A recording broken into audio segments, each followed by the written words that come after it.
Farmer Boy. Threshing.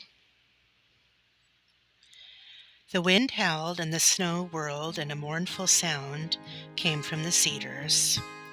The skeleton apple trees rattled their branches together like bones. All outdoors was dark and wild and noisy. But the solid, strong barns were quiet. The howling storm beat upon them, but the barns stood undisturbed. They kept their own warmth inside themselves. When Almanzo latched the door behind him, the noise of the storm was not so loud as the warm stillness of the barns. The air was quiet. The horses turned in their box stalls and whinnied softly.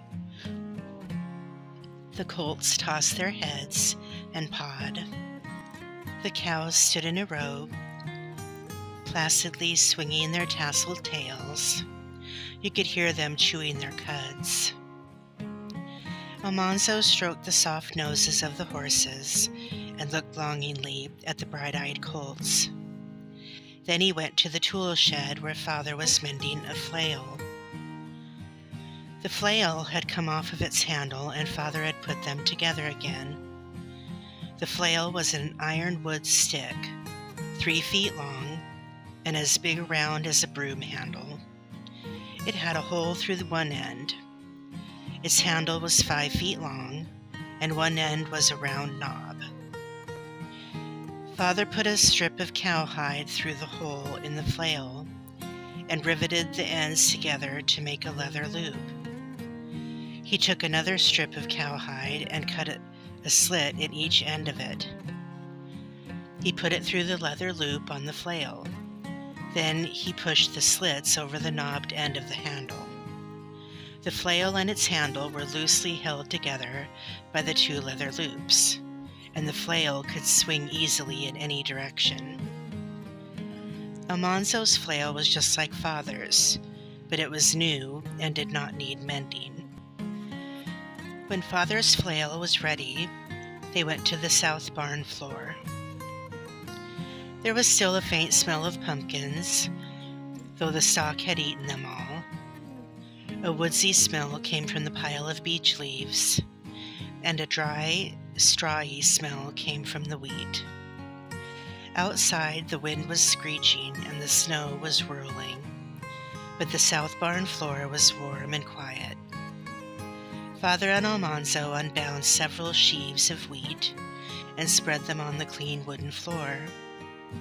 Almanzo asked Father why he did not hire the machine that did threshing.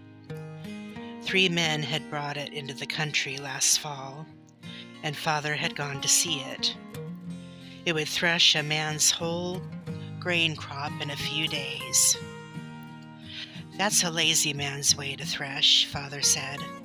"Haste makes waste, but a lazy man would rather get his work done fast than do it himself. That machine chews up the straw till it's not fit to feed stock, and it scatters grain around and wastes it.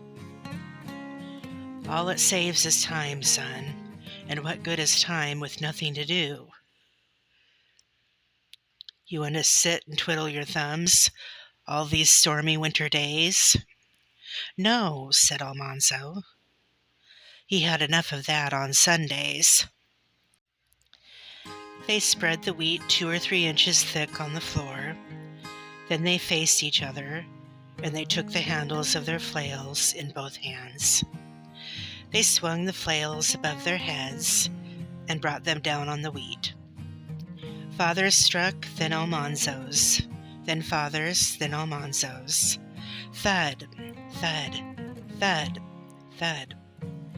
It was like marching to the music on Independence Day. It was like beating the drum. Thud, thud, thud, thud. The grains of wheat were shelling from their little husks and sifting down through the straw. A faint, good smell came from the beaten straw, like the smell of the ripe fields in the sun. Before Almanzo tired of swinging the flail, it was time to use the pitchforks. He lifted the straw lightly, shaking it, then pitched it aside. The brown wheat grains lay scattered on the floor. Almanzo and father spread more sheaves over it, then took up their flails again. When the shelled grain was thick on the floor, Almanzo scraped it aside with a big wooden scraper. All that day the pile of wheat grew higher. Just before chore time, Almanzo swept the floor in front of the fanning mill.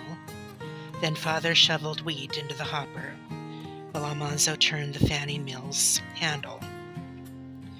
The fans whirred inside the mill, a cloud of chaff blew out its front, and the kernels of clean wheat poured out of its side and went sliding down the rising heap on the floor. Almanzo put a handful into his mouth. They were sweet to chew and lasted a long time. He chewed while he held the grain sacks, and father shoveled the wheat into them. Father stood the full sacks in rows against the wall. A good day's work had been done. "What say we run some beech nuts through?" father asked. So they pitched beech leaves into the hopper, and now the whirring fans blew away the leaves, and the three-cornered brown nuts poured out. Almanzo filled a peck measure with them to eat that evening by the heater. Then he went whistling to do the chores. All winter long, on stormy nights, there would be threshing to do. When the wheat was threshed, there would be the oats, the beans, the Canada peas.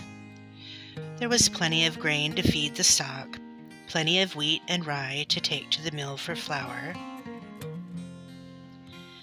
Almanzo had harrowed the fields, he had helped in the harvest, and now he was threshing.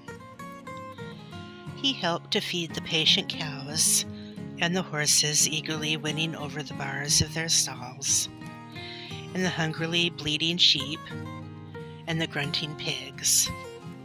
And he felt like saying to them all, "You can depend on me.